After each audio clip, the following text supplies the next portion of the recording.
Good day, grade 12 learners. Welcome to today's accounting lesson. My name is Paddington Zinzombe. Please take note this lesson is being brought to you by the Gauteng Department of Education in collaboration with Saibono Discovery Center, and it is being broadcast to you live by Pakama Research and Development. Today's accounting lesson is looking into something a little bit new: cost accounting. Some refer to this as manufacturing. So that's what we are going to be looking into today, keeping up with what we are expected to be covering also in classes. Now, please take note, the objectives for today's lesson are: we would want you to have an understanding of the concept that are unique to cost accounting. Those are concepts that are unique to manufacturing. And then we are going to look into a very important statement that we can call the manufacturing statement. That is the production cost statement. And then lastly, we are going to look into a concept known as the break-even point analysis. We are going to make sure at least we have got a very basic and good understanding of these concepts in today's lesson. So to start with, let's get down to the concepts that we are going to be looking into, which are unique to cost accounting. Now, the first thing that you need to know to tell you is, what is manufacturing?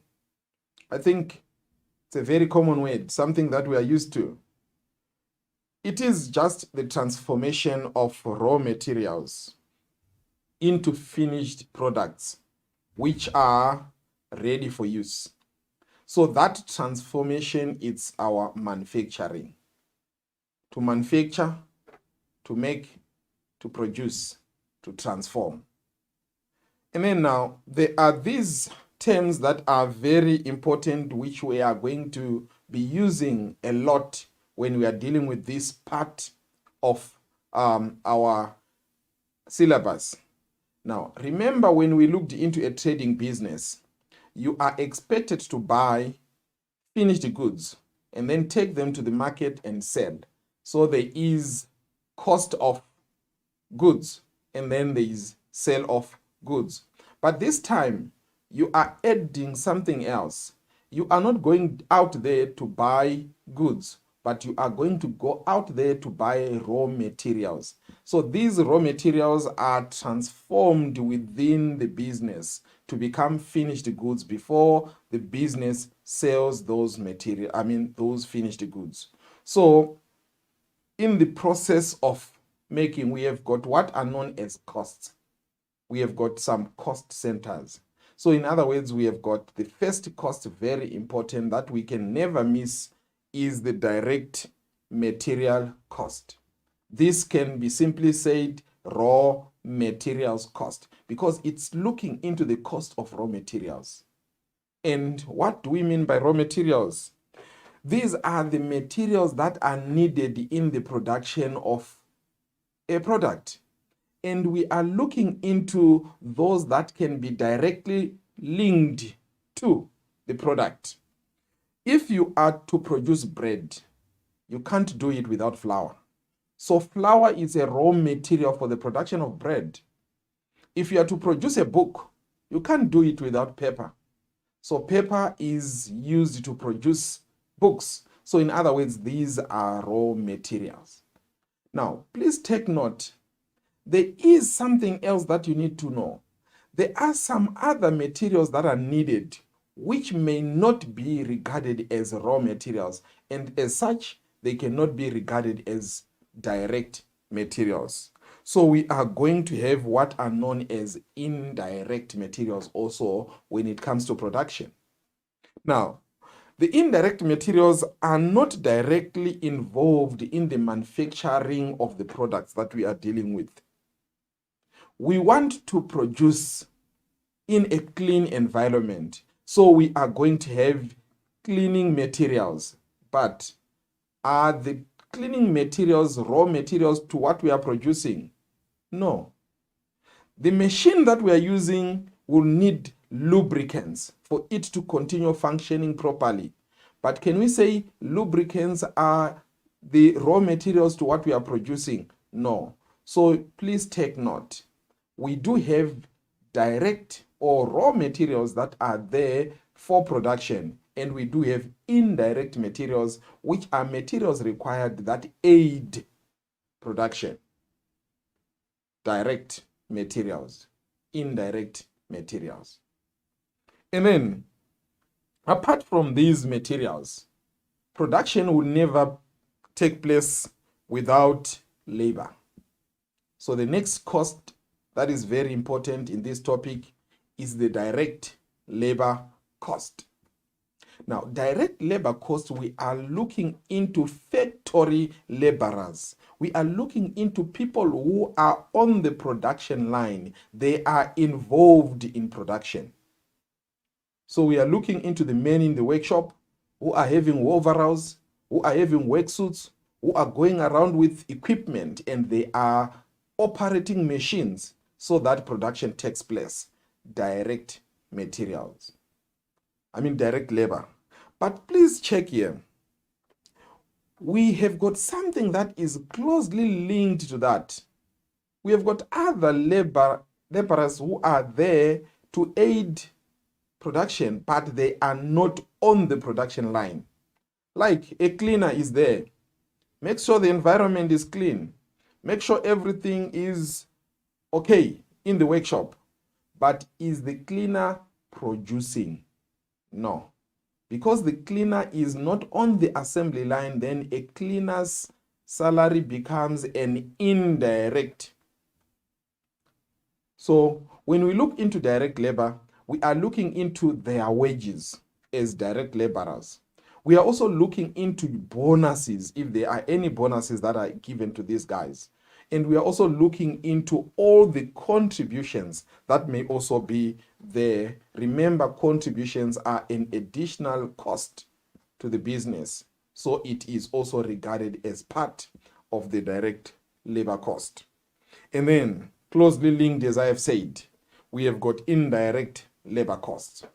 Now, these are costs paid to workers in the factory, but who are not directly involved in the production of goods. I already said the cleaner. Let's look into the security officer who is there, making sure that all the equipment remains in the workshop. Nothing is stolen. Let's look into the supervisor there. He's just going around, making sure that everything is okay. All the machines are working properly, and all the materials required for the production process are availed to those who are working. But these guys are not on the assembly line, so they are not direct labor. They become indirect labor. Very important. So we looked into our direct material cost, and then we looked into direct labor cost. Now we move on to the next one. You must know these two, direct labor cost and direct material cost, they come up with what is known as the prime cost. Prime cost is direct labor cost plus direct material cost. The first cost, the prime cost. So in other words, we are saying for production to take place, we need materials, we need labor, but they are not going to operate in a void. So in other words, we are going to have another very important cost, which we call factory overhead cost. Now, factory overhead costs are those costs that are incurred by the factory.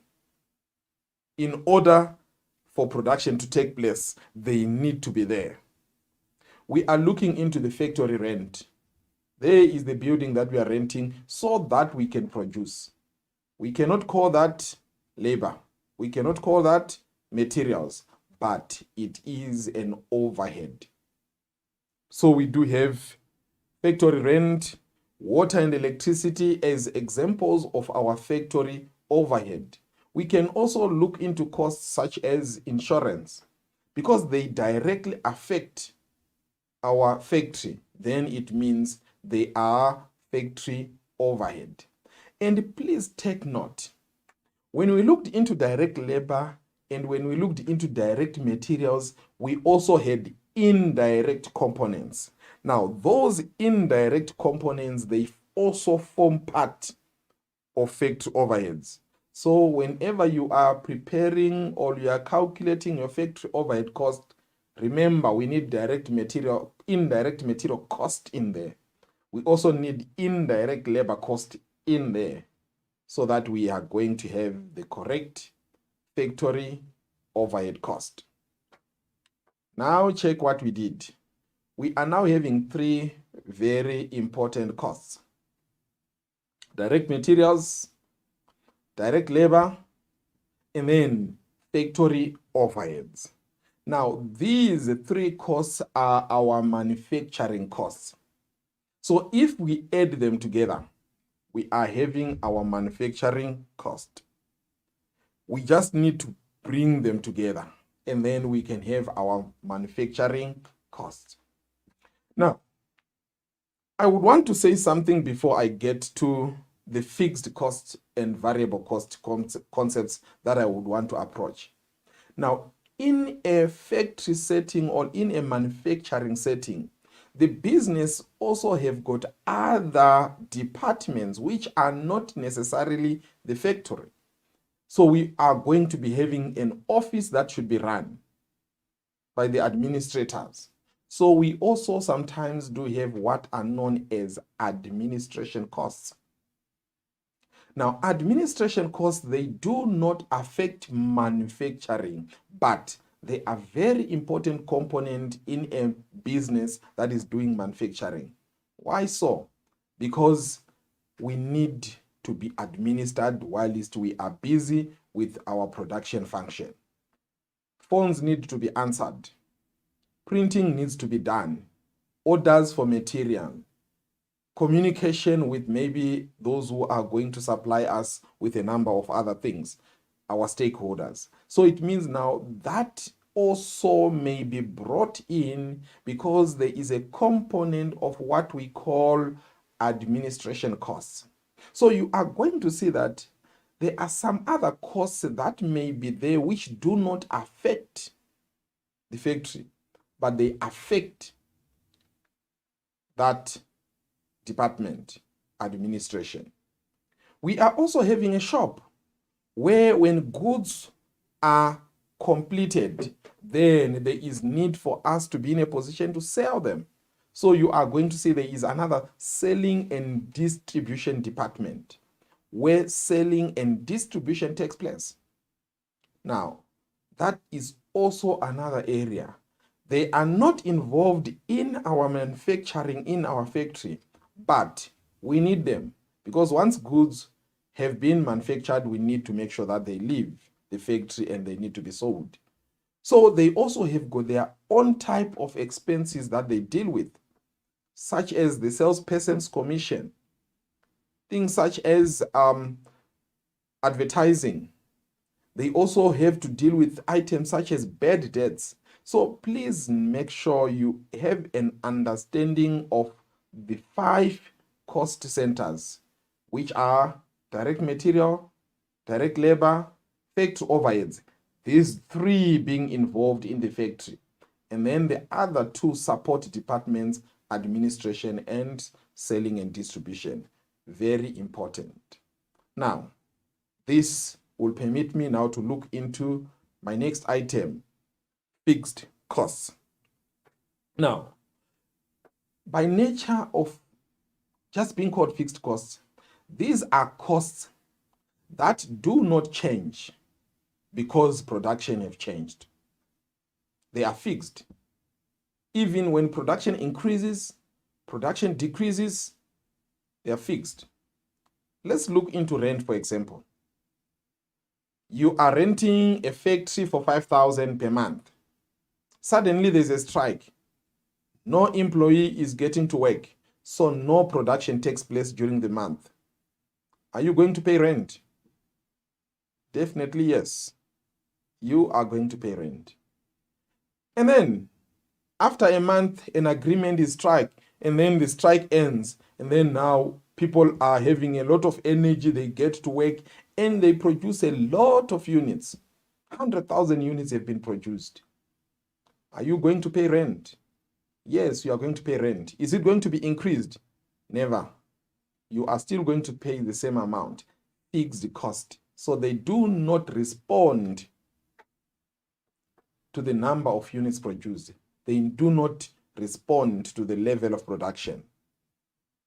But now, closely linked to this now, we have got the other flip side of the coin, variable costs. From the word variable, they vary, they change. Now, these costs, they change depending on the level of production. What it means now, when level of production increases, the cost increases. When level of production decreases, the cost also decreases. Let's just look into a simple matter of producing books.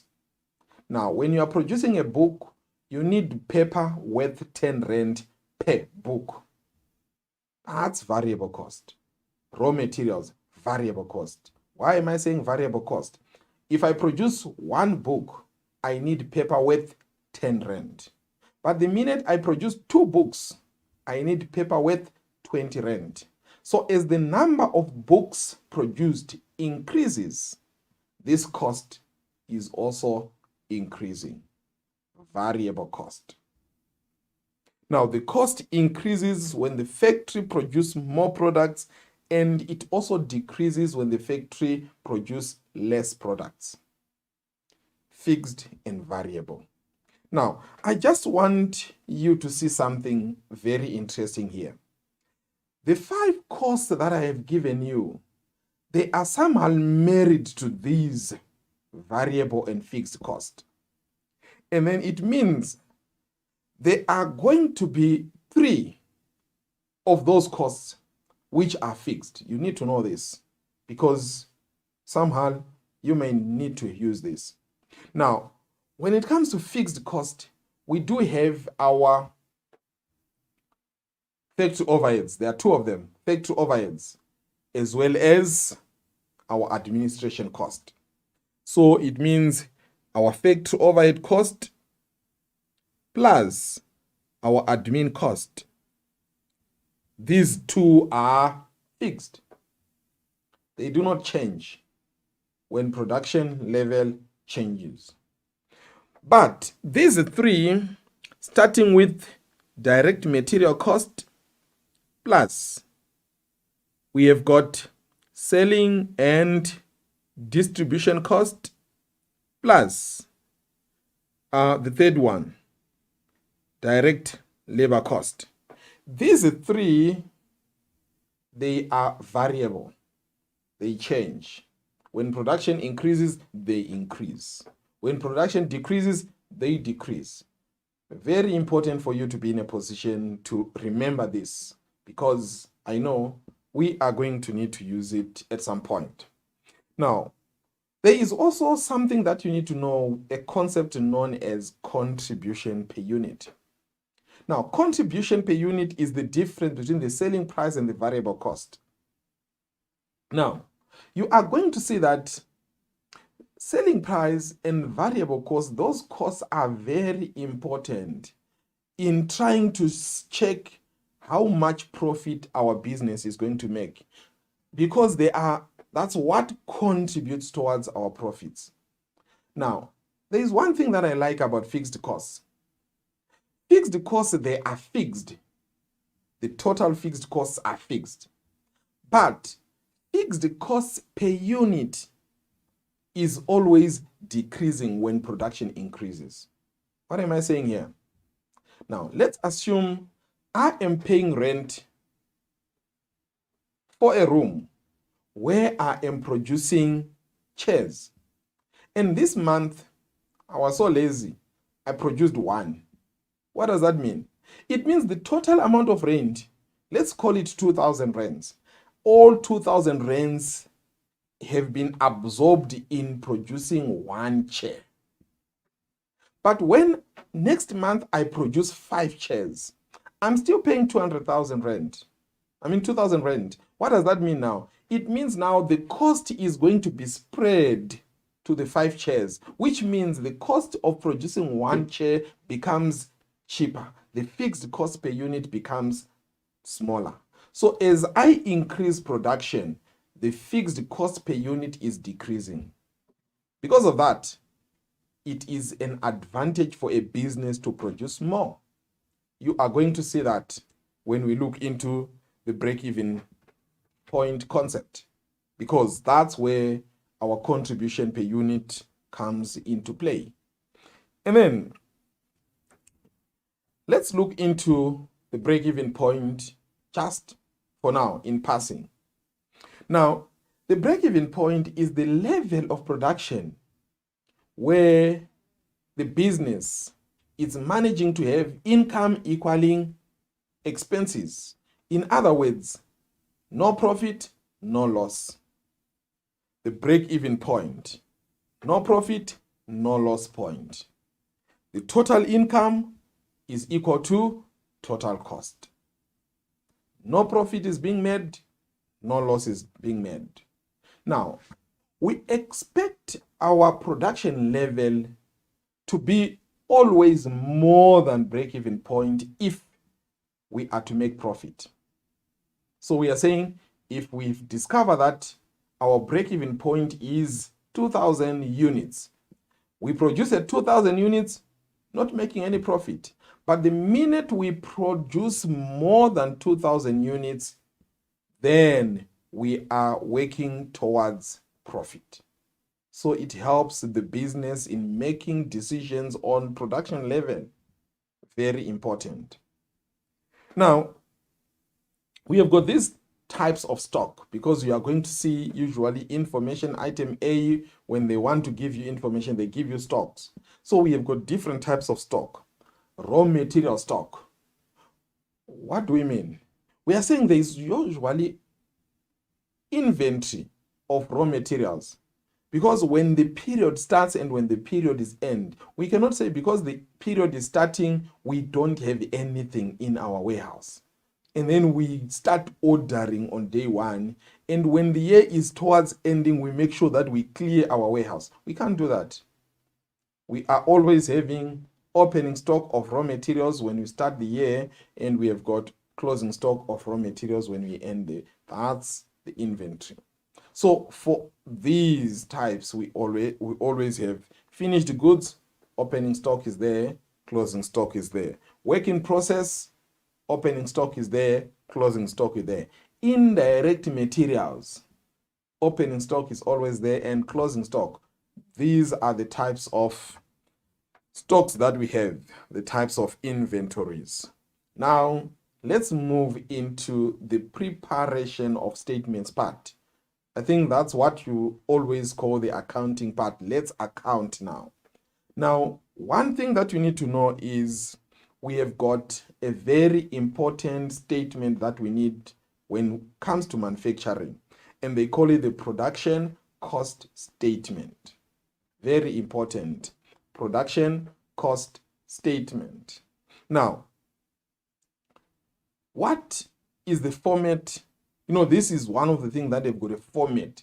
We've got a format for the balance sheet, format for cash flows. This one also do have a format. Now, what does it look like? Now, what I like about this statement, we are just adding everything until we get to the end. Only one item is subtracted. So we start with direct material cost, and we add direct labor cost. And when these two are added, we get to our prime cost. Check. We still remember, what is prime cost? The sum of direct material cost and direct labor cost. And then after that, we also add the factory overhead costs. You still remember the factory overhead costs.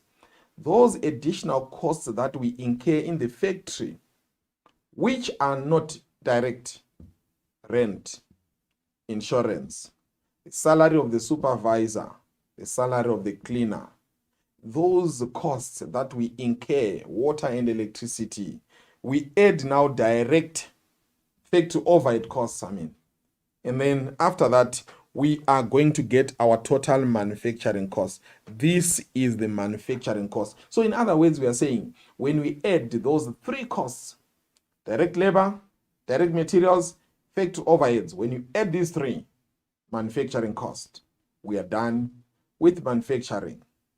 But now we have got to compute in the stocks of work in process. Work in process is that unfinished goods that we are having at the start of the period and that we are having at the end of the period, because if we are busy producing, even let's make it cars, we cannot say when we're saying the year it's ending today, it means we leave the factory with everything concluded. Some things have not been concluded yet. So it therefore means they will be concluded when we get in the next year. So that is work in process. Now, with our work in process now, we add work in process at the beginning of the year. And remember, this work in process at the end of the year is the only item that is subtracted. Work in process at the end of the year is subtracted, and the result is the cost of production of finished goods. So it means now when we are living there, these are our finished goods. This is the total cost of finished goods. We can even use this to find the cost of producing 1 unit by dividing by the number of units produced. And then, please take note, when it comes to this statement, we add everything except work in process at the end. We add everything else except work in process at the end. There are not many things that we are adding, remember. Only 3 costs: materials, labor, factory overheads. Done. And then work in process at the start is added, work in process at the end is subtracted. Now, there are notes. For us to be able to find those 3 costs, direct materials, direct labor, and factory overhead, we do that somewhere in our notes. So the first one is direct material cost. What do we have there? We are just bringing together all the costs involved in getting our raw materials. So we always start with the opening stock of raw materials, and then we add purchases of raw materials. And check here, we are calling it net purchases because we are saying at some point we might have some purchases that have been returned back to the suppliers. Because we get raw materials to the value of 100,000 and then we check, we discover that 10,000 worth of these raw materials, we don't need them. We take them back. It means now net, we purchased only 90,000 worth of raw materials, not the original 100,000. Why? Because the 10,000 have been returned. But remember also things such as transport costs, import duties. Those are always increasing the cost of buying our raw materials.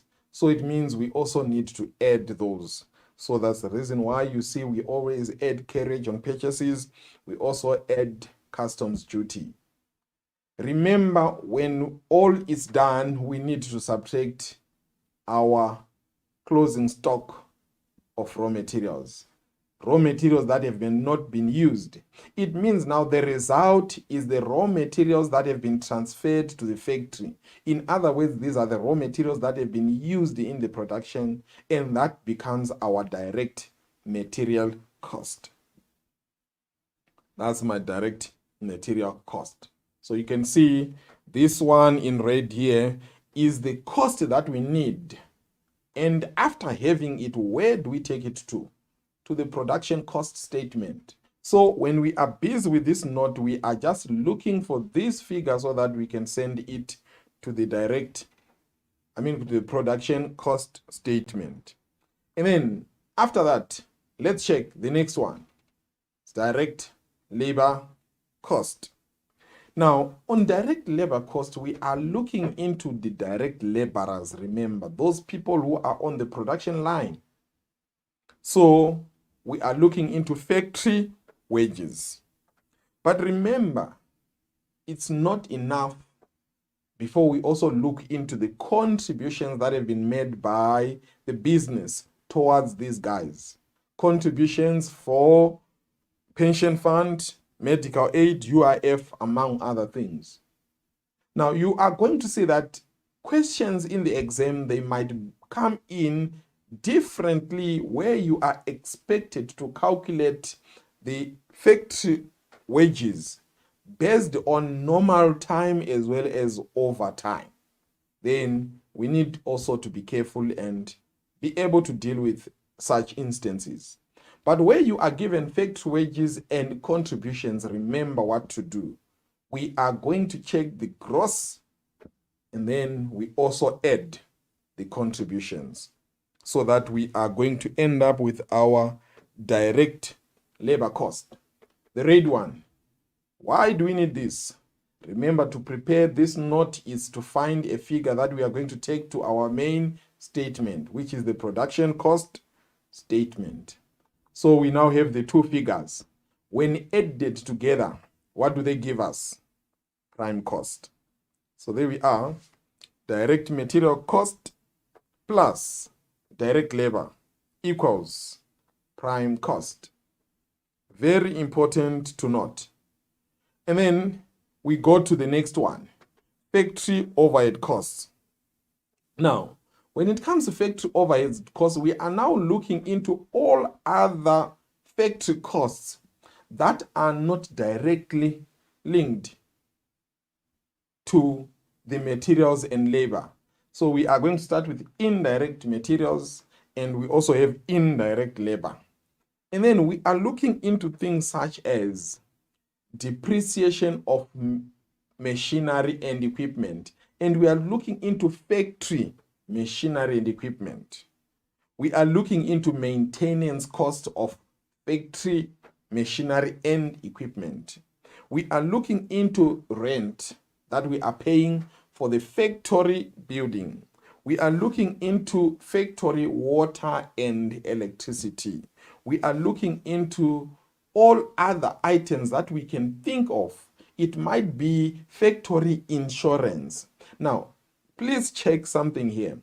I am giving emphasis on factory. It means some of them, they are covering more than the factory, and it is going to be our duty to take from the total cost how much should go to our factory. So you are going to see there is a concept of apportionment or sharing of costs. I'll just give you an example. Now, there is a cleaner. The cleaner is being paid 6,000 per month. But this cleaner is cleaning the factory, is cleaning the shop, and is also cleaning the offices. Now, the factory cannot claim the 6,000 to be its cost, because the 6,000 is being shared amongst the other departments. So now what do we do now? We need to check, maybe, and check how much time is the cleaner spending in the factory. Now we discover that the cleaner spends half of her allocated time in the factory. It means now we should also take half of the cleaner's cost and give it to the factory, because they can claim it to be their cost. So we need to look into now things such as the percentage of the cost, or the ratio of the departments in sharing the costs, or sometimes we can even think of the floor space area, especially when we are looking into items such as rent. But what we take to the factory overhead cost is that cost that the factory can claim to be what affects them. Very important. And then prime cost was a result of direct labor and direct materials. So we add factory overhead cost, and the answer is total manufacturing cost. Our produce have been manufactured. The only thing that is left now is to factor in work in process at the start as well as work in process at the end. Very important. Now, the cost of finished goods, that is the final cost. And this is brought about by taking our manufacturing cost, remember, which we already found, and then we add work in process at the beginning of the year.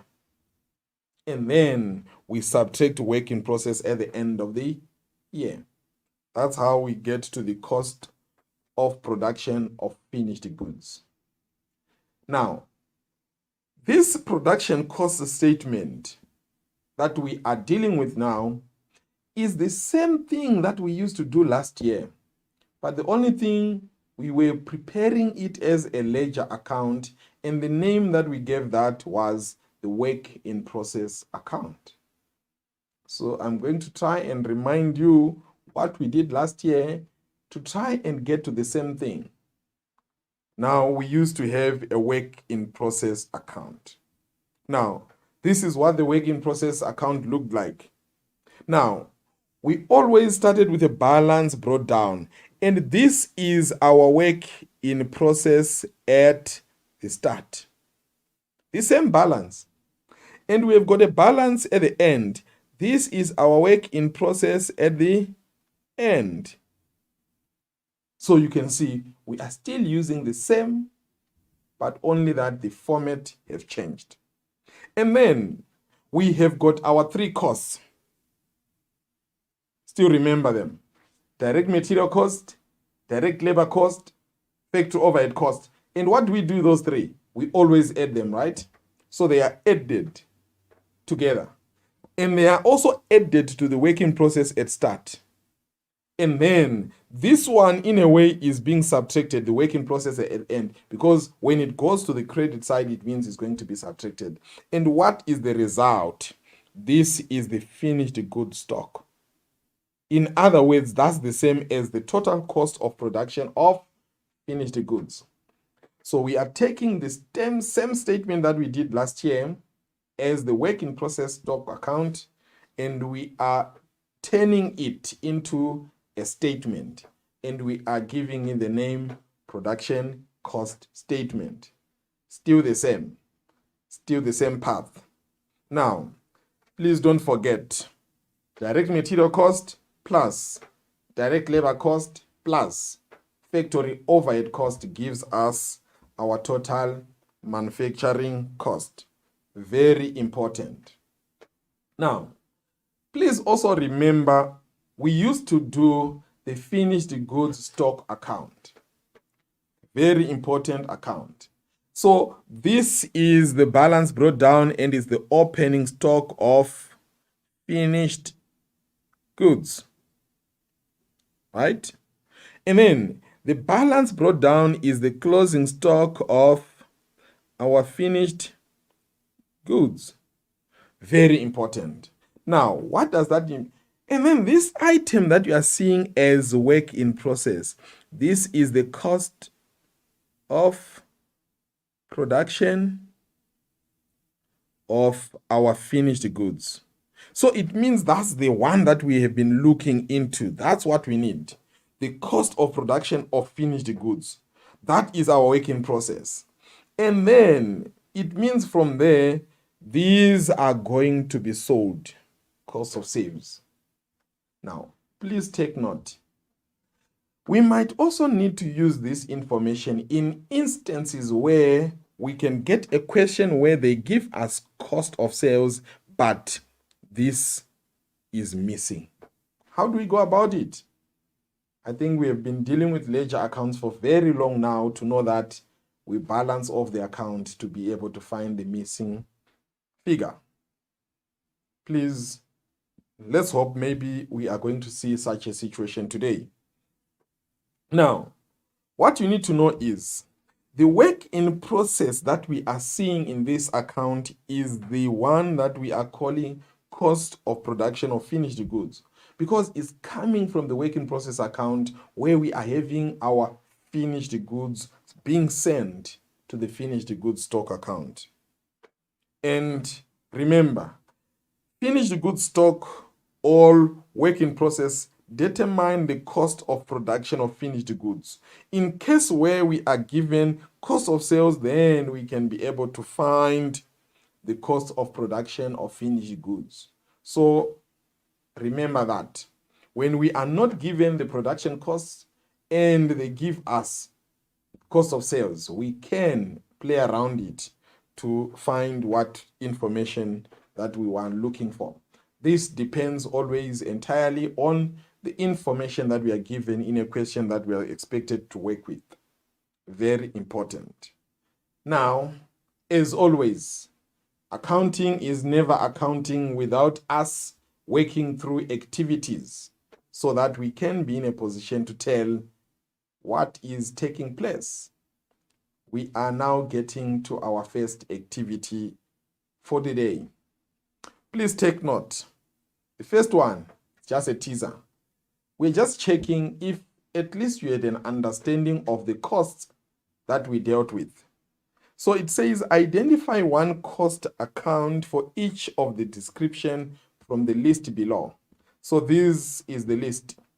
Variable cost, fixed overhead cost, direct labor cost, indirect labor cost, direct material cost, indirect material cost, selling and distribution cost, fixed cost, administration costs.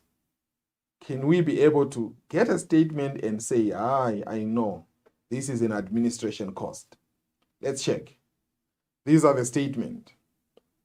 The first one says, the cost stays the same even when the number of items manufactured changes. This cost remains the same even when the number of items manufactured changes. I already know what it is. This cost is fixed. Do you agree with me? I think this is a good example of a fixed cost. Let's move on to the next one. The cost of raw materials that are not directly involved in manufacturing of products. Now, these are not directly involved in the manufacturing of products. If they are not directly involved, it means they are indirectly involved. So this becomes indirect material cost. Are we okay with that? Bad debts for the accounting period. We don't have bad debts in the factory. So it cannot be direct material, direct labor, or it cannot even be indirect. So what is this one? It is found when we are dealing with debtors, and we only deal with debtors when we are busy selling. So this becomes a selling and distribution cost. Can you see that? Selling and distribution cost. Next, selling and distribution cost as well as direct material cost and direct labor cost. It means it's a class of these types of accounts. Selling and distribution, direct material, direct labor. I think I've said it before. These three, are they classified as fixed or they are classified as variable? Do they increase when the level of production increases? No, these ones are variable costs. The last one, rent expense of the office for the accounting period. I need to underline of the office. We cannot call them factory overheads. Why? Because they've got nothing to do with the factory. It's office. So what does that mean? It means these are going to be our administration cost. These are our admin cost. The first one, we call it fixed. So it means this is what we have. So you are choosing these from the information that is given, and you are just going to match whatever. But it needs a thorough understanding of what our costs are. Something that can be done, something you must do. So expected answers to this include fixed cost, indirect material cost, selling and distribution, variable, as well as administration cost, in that order. Very important. Now, let's move on to the next part. It's saying zinc manufacturers, and then you are provided with the information relating to zinc manufacturers, a business manufacturing heart rate monitors for athletes. The financial year ends on 28 February 2022. Now, the first thing that we are required to do is to calculate the value of raw materials on hand on 28 February 2022 using the weighted average method. Oh, remember we did stock valuation some few weeks ago, right? Now it's catching up with us. Integration is the name in accounting. We always sometimes have to integrate. Anyway, it's nothing new. So let's just try and get down into it. Now, we are given this information. Now, what are we looking for? We are looking for the value that we can put here. The value of stock on hand at the end of the period, right? So we know the number of items, but we don't know the value. And they're saying we are using the weighted average method. You still remember it? Yes. Rand value on top divided by the number of units to find the average price per unit. When you've got an average price per unit, then you multiply by the number of units we have to find the value. So let's see, what are we using here? There is opening stock, 55,000. When added to purchases, it gives us this figure. That's how they got it. So it means total available for production is already a result of adding our stock, opening stock, plus our purchases. The same took place here. When we add these two figures, we are getting this one. So it therefore means they have already done part of it. So we already know how much is the value of the goods available, and we even know the number of units available. So we just divide 9,520 into 1,190,000, and the result is the average price per unit. After finding that, we multiply by 560 to find the closing stock value. That's what we are trying to do here. Can you be able to do it? I'm happy, boys and girls, because I know I can see you are ready to do it. Let's see our expected response on this. Simple.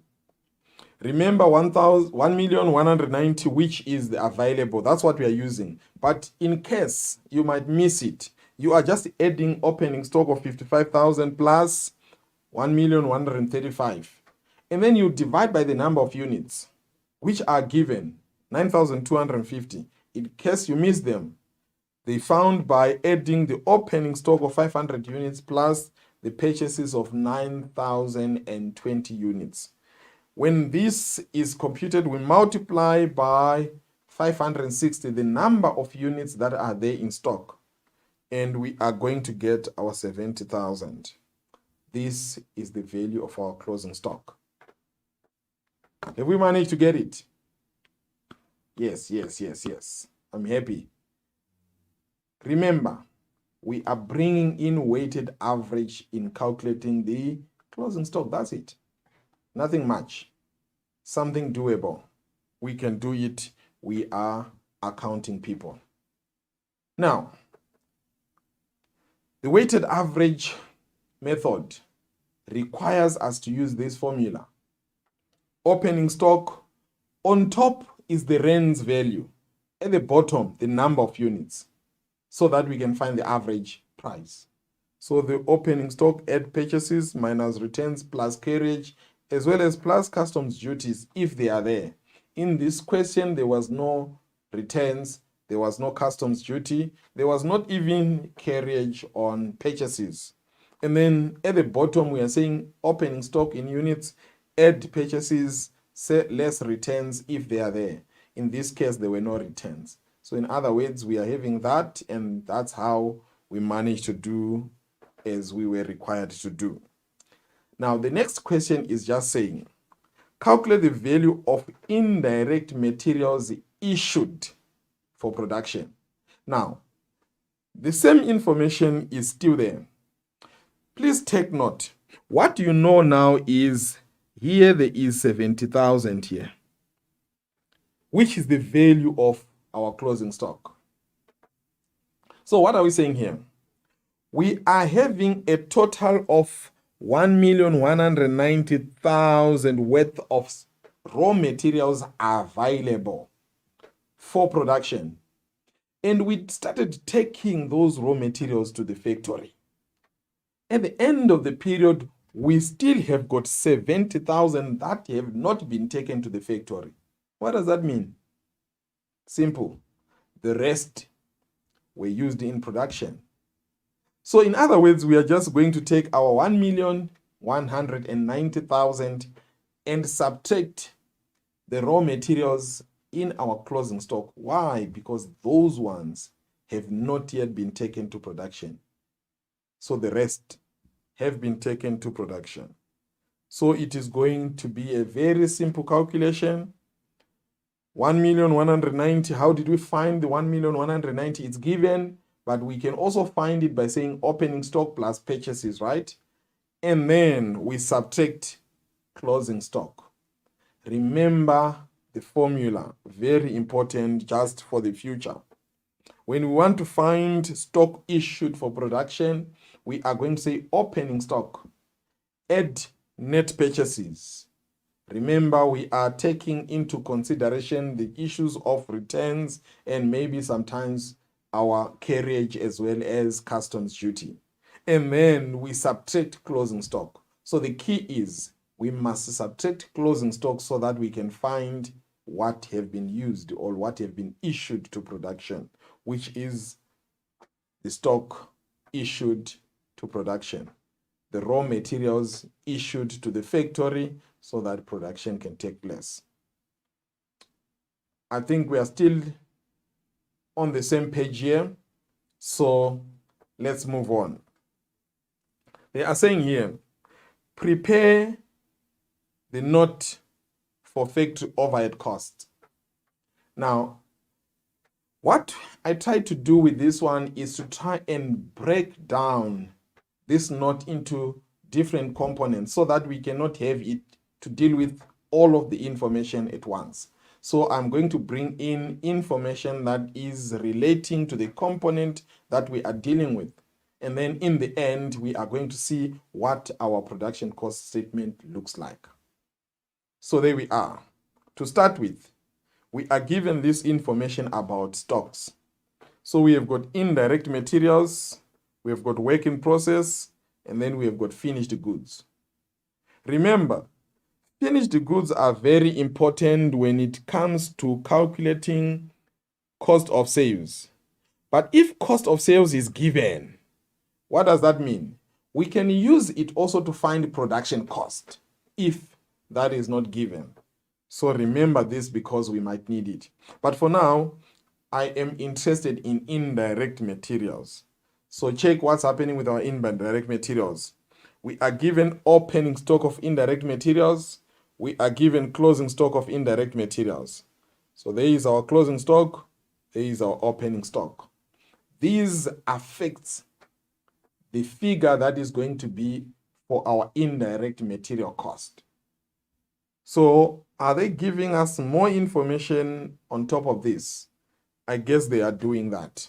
Check what they're saying about indirect materials. So there is 260. So this represents the indirect materials that have been purchased during the accounting period. So for us to be in a position to find our indirect material cost, then we need to factor in what we had at the start of the period and what we bought during the year and what we still have at the end of the period. Very important. So let's check what it is going to look like.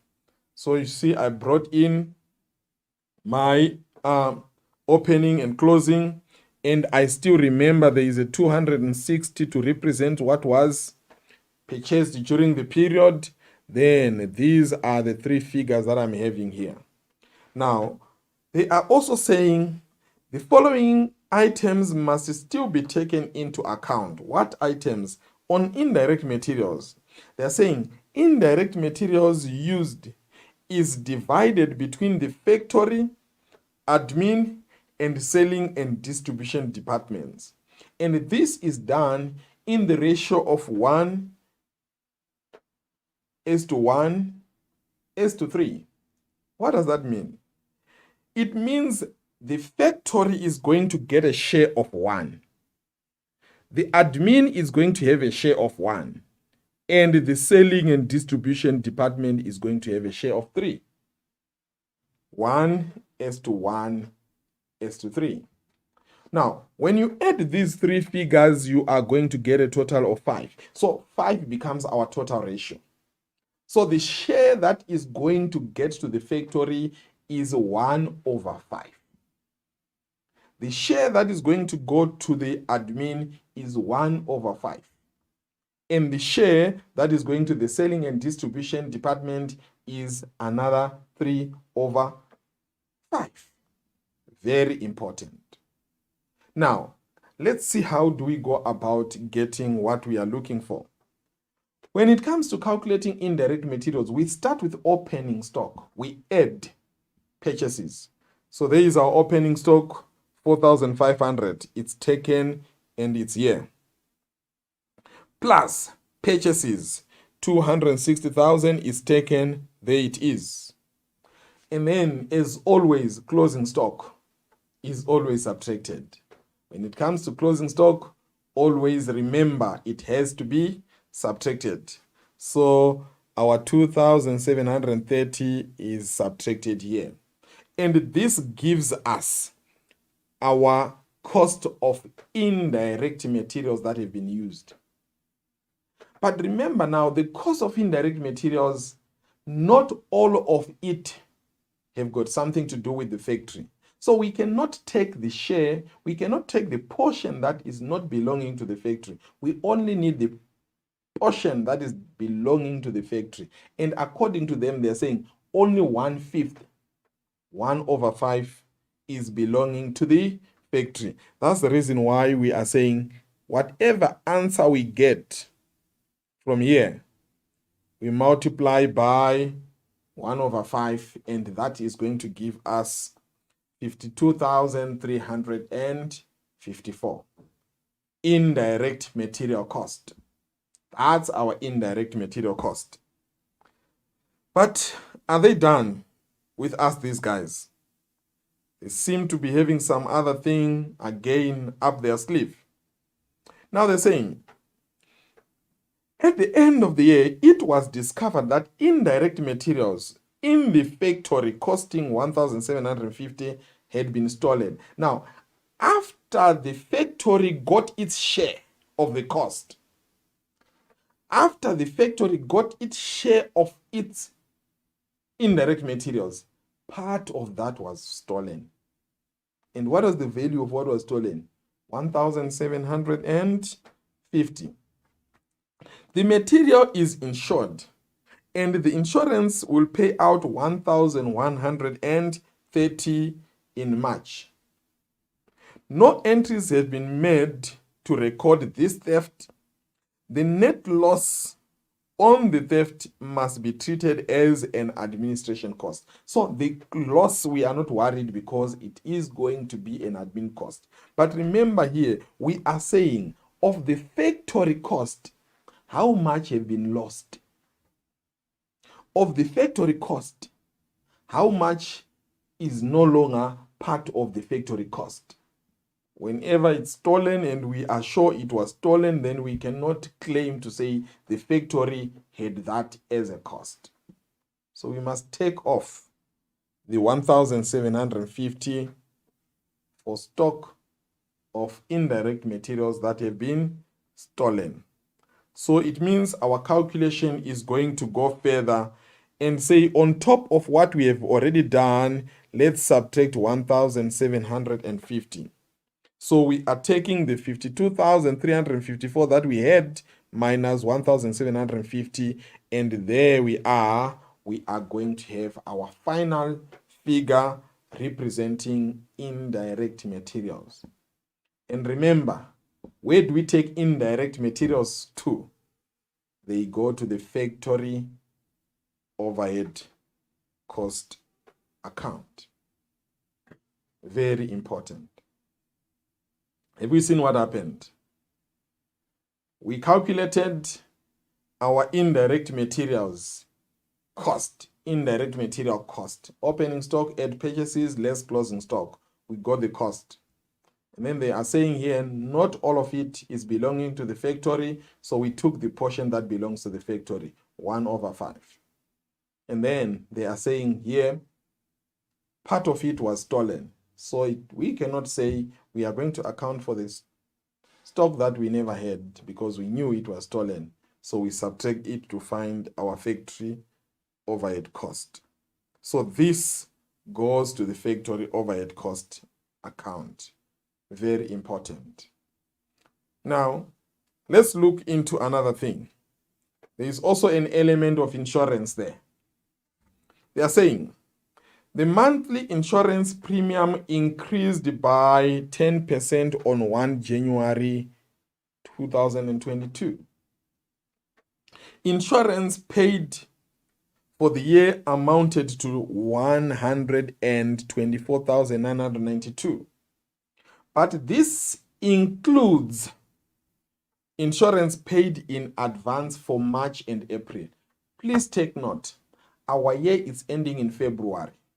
So anything that is paid after February, it's not belonging to our year and it must be subtracted. So we want to subtract the amount that was paid for March and April. But there's a twist. We are not given how much it is, but we are given the total amount that have been paid for the whole 14 months. And we are also told that there was an increase in the premium on 1 January, which means for the first 10 months of the year, there was no increase. What do I mean? The year started in March, April, May, June, July, August, September, October, November, and December. For 10 months, there was no increase.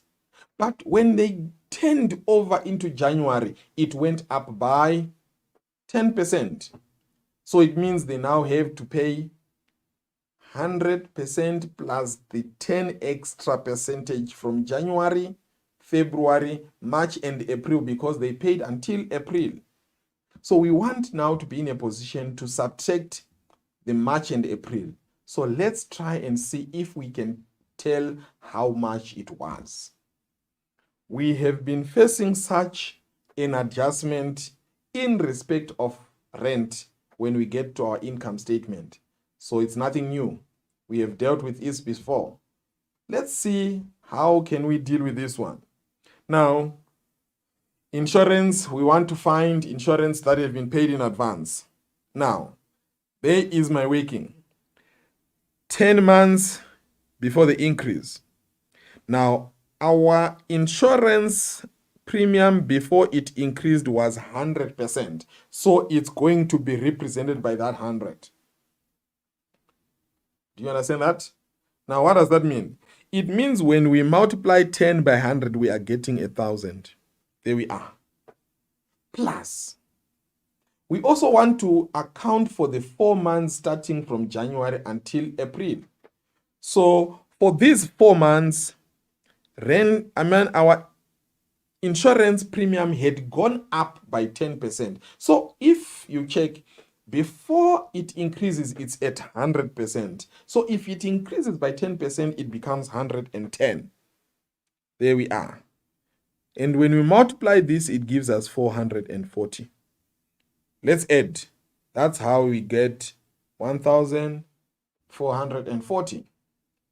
And then we are going to say, okay, what about March and April, which we are interested in? March was 110%. April was 110%. When added together, these are 220. So that's why we are now going to say 220 over 1,440. And then we multiply by the figure that they are claiming to have paid for the 14 months. And it gives us 19,096. Now, this is the figure that represents the overpaid, the prepaid expense when it comes to insurance premium. And what do we do with that one? We subtract it. That's what appears here. Done. So in other words, we can now be in a position to say how much was the insurance for the year. Now, so this is where we are now. They went on to say insurance of 59,520 was allocated to the selling department, and then 4,440 was allocated to administration. So if they were allocated to sales department and to admin, they do not belong to the factory, so we must take them away. That's the reason why we are subtracting this, we subtract this, and we are going to get the total amount that goes to our factory overhead cost account. Fast forward, there we are.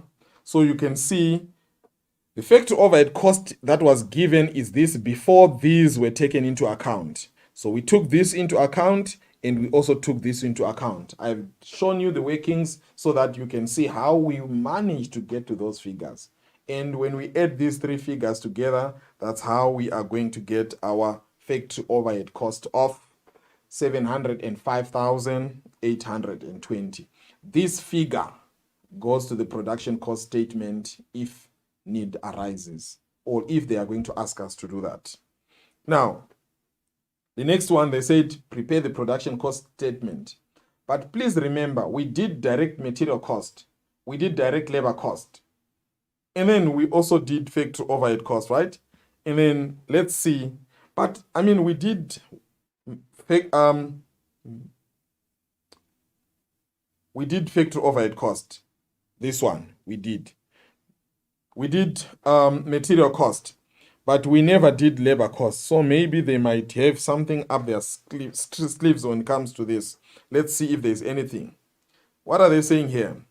Okay, they are saying the following items must still be considered. Salary and wages expenses were incurred. So it means these items have not yet been added. But what are we going to take from here? Direct labor, gross salaries, very important. When it comes to this, we are going to take the gross salaries and we are also going to take the contributions. Very important. These are the ones that affect our direct labor cost. So when it comes to direct labor cost, it's going to be 467,720 that we are given. We add the gross salaries and then we add the contributions, and we get 790,000 as our production, as our direct labor cost. Now, remember, contributions made by the employer increases the direct labor cost. Production cost statement is going to look like this. Direct material cost was given, you could see that one, right? Direct labor cost, we calculated it, and then it gives us the prime cost. Very important. Now, this is the first piece of our production cost statement. Fast forward, we go to, from our prime cost, we add factory overhead cost. Remember where it's coming from from the factory overhead cost, not that we did. And then we are going to have our manufacturing cost. After that, we are given the work in process at the beginning, so we are going to add it. And then we get here. That's where we are. When we get here now, this figure is not given. The work in process at the end. So if we are having two unknowns, we cannot be able to deal with it. So we are going to check from the information that we are given.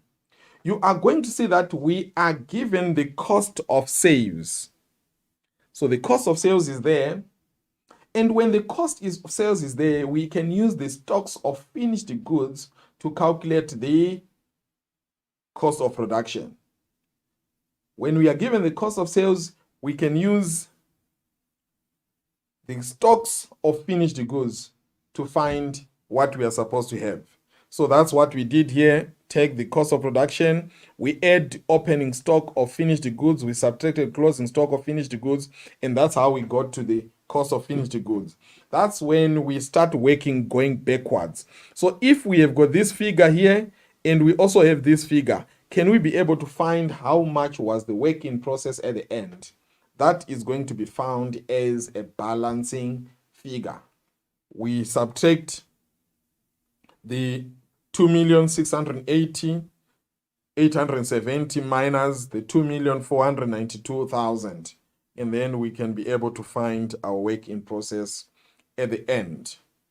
Remember, prime cost is equal to direct material cost plus direct labor cost, and then when we add our factory overhead cost, we are going to have the cost of production of finished goods.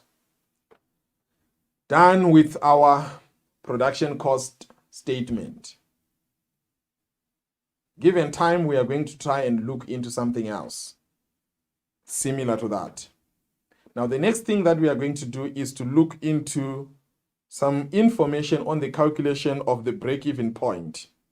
Now, according to what we are given, they are saying Craftwood is a small manufacturing business that produces laser craft wood products. Calculate the break-even point. The first thing that you need to know is, when you are given this information, break-even point, there is a formula that we use which says total fixed cost divided by selling price per unit minus variable cost per unit.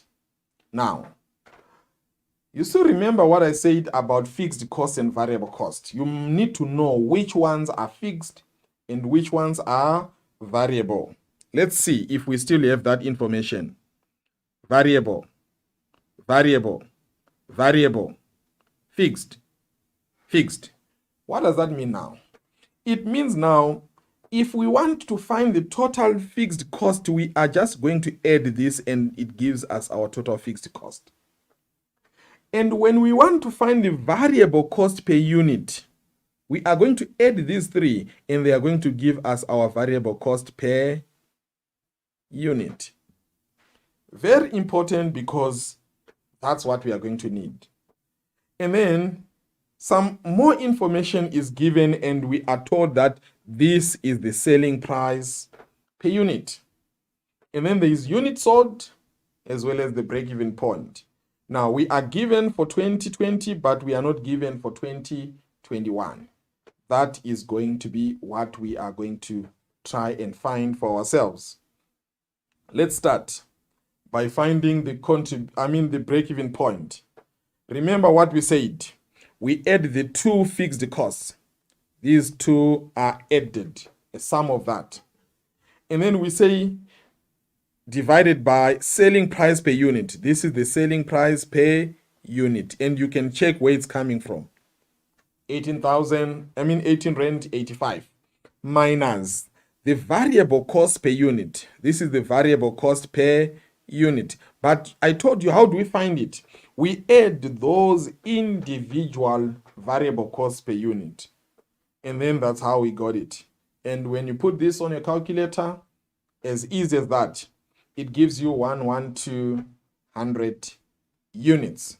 And please always remember the answer when it comes to break-even point is in units. So in other words, now we now have our break-even point as 112, 100. Something that you must always see. We are going to look into it. The break-even point increased from 78 to 112. Is that a good thing? I'm not sure. Let's move on to the next part. They want us to find the units produced and sold. And we are given this information. Now, remember when it comes to these items, the three of them, they are all variable costs. Now, when it's a variable cost, is this thing that you need to know. A variable cost is linked to the per cost unit. So if we are using 750 as the total direct material cost, and the cost per unit is 550, it means we can use this information to find how many units have been produced. Possible? Yes.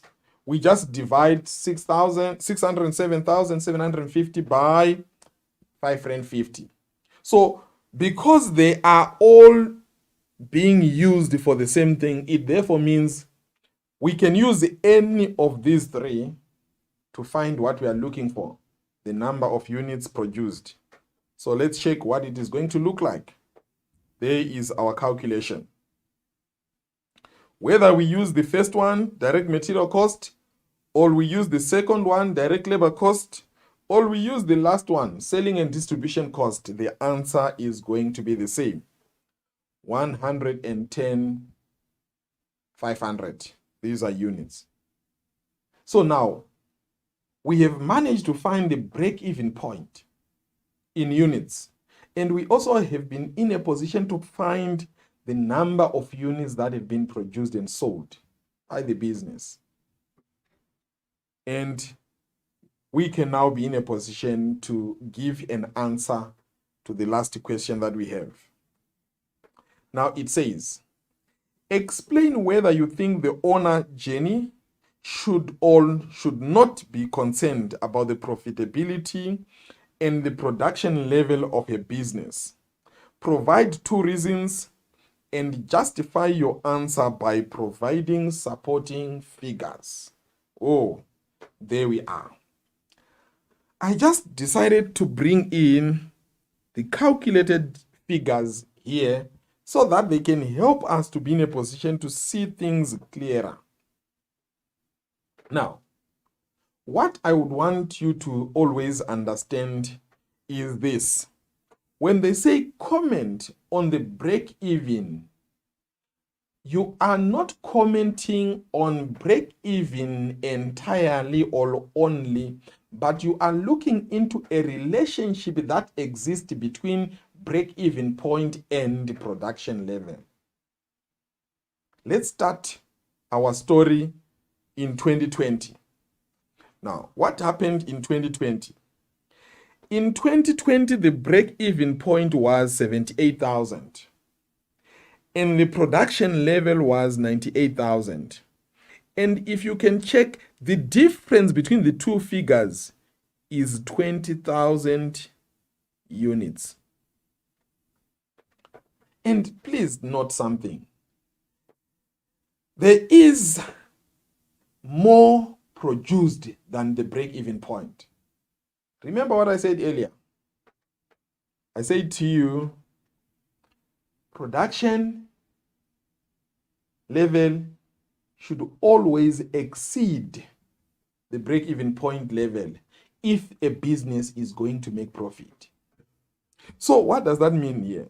It means in 2020, the business produced 20,000 units more than the break-even point. It means those 20,000 units were contributing towards profit. In other words, the business made profits. Aye, that's a good thing, a business making profit. But can we say the same happened when we looked into 2021? In year 2021, when we look into this now, it's going to be something like break-even point is 112,100 and the level of production is 110,500. What does that mean?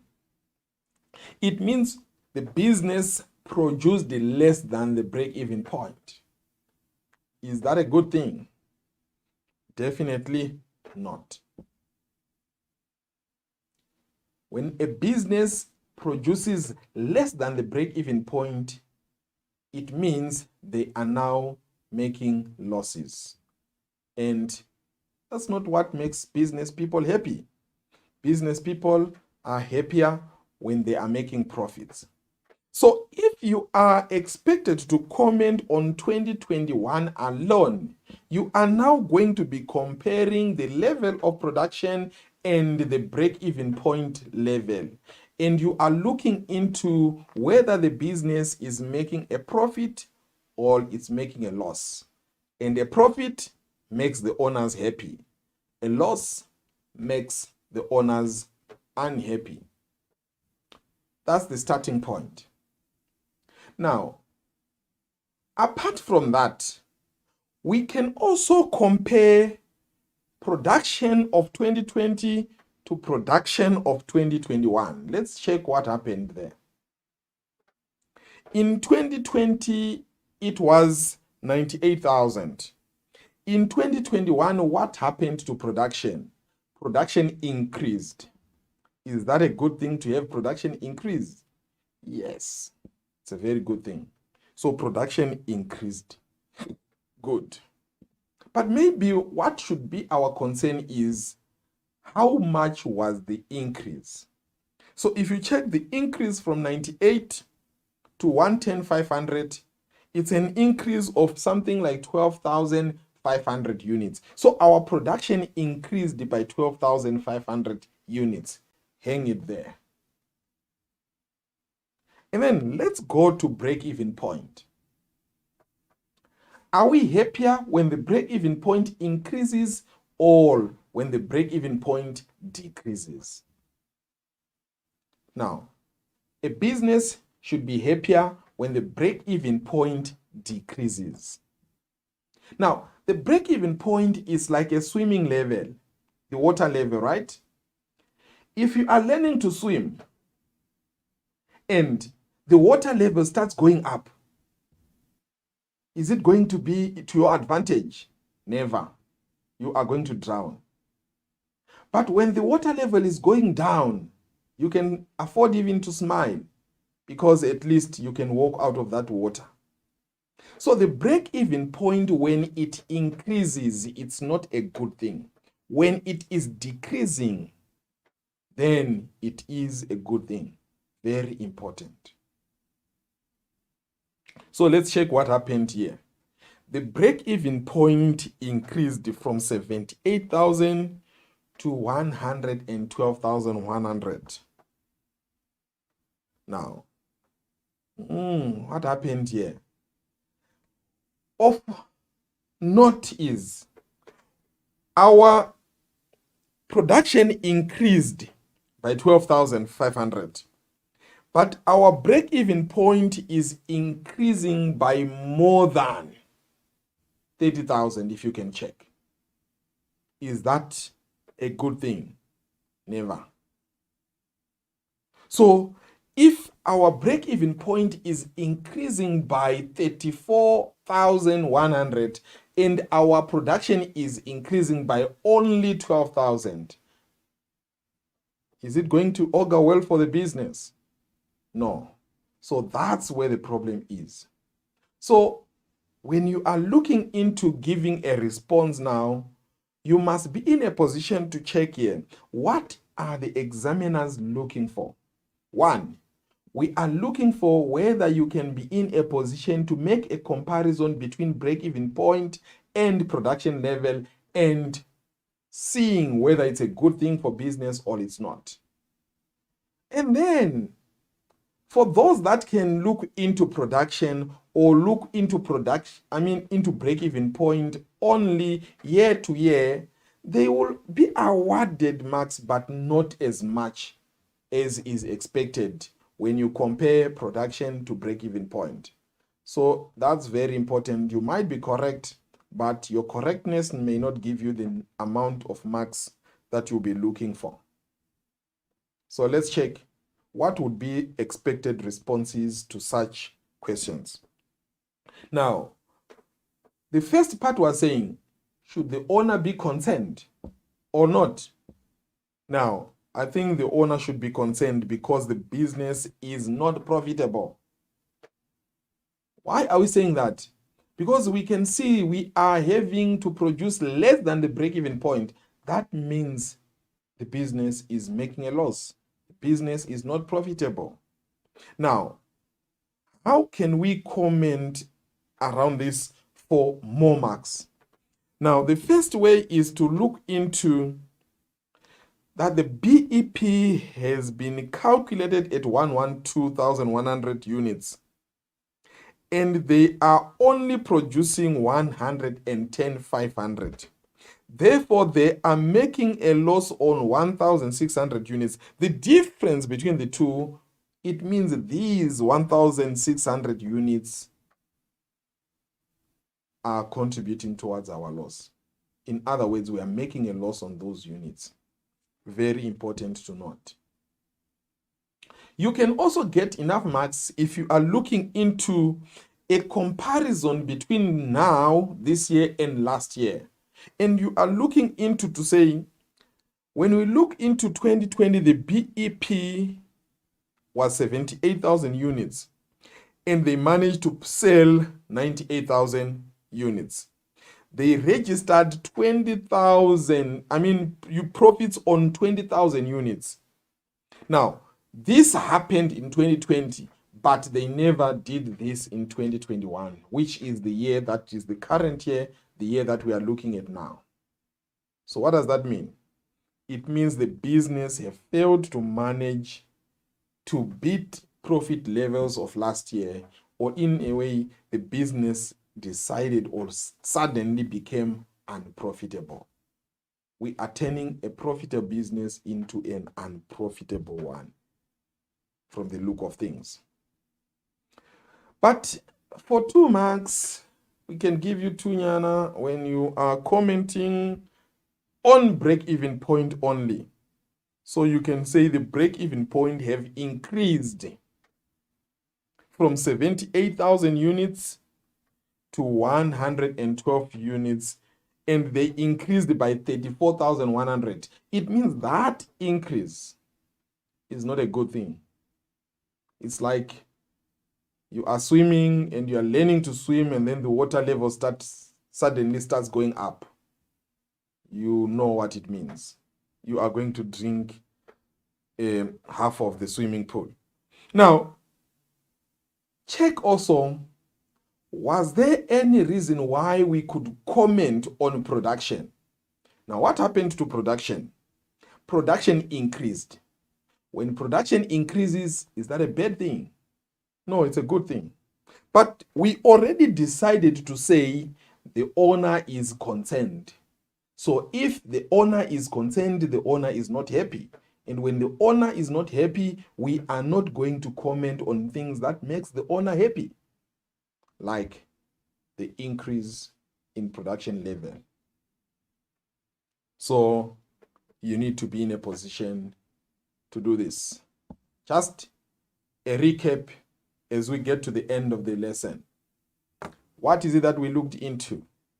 Those costs that have got something to do with cost accounting, the manufacturing cost, direct material cost, direct labor cost, factory overhead cost. And we added those 2 support, selling and distribution costs and administration cost.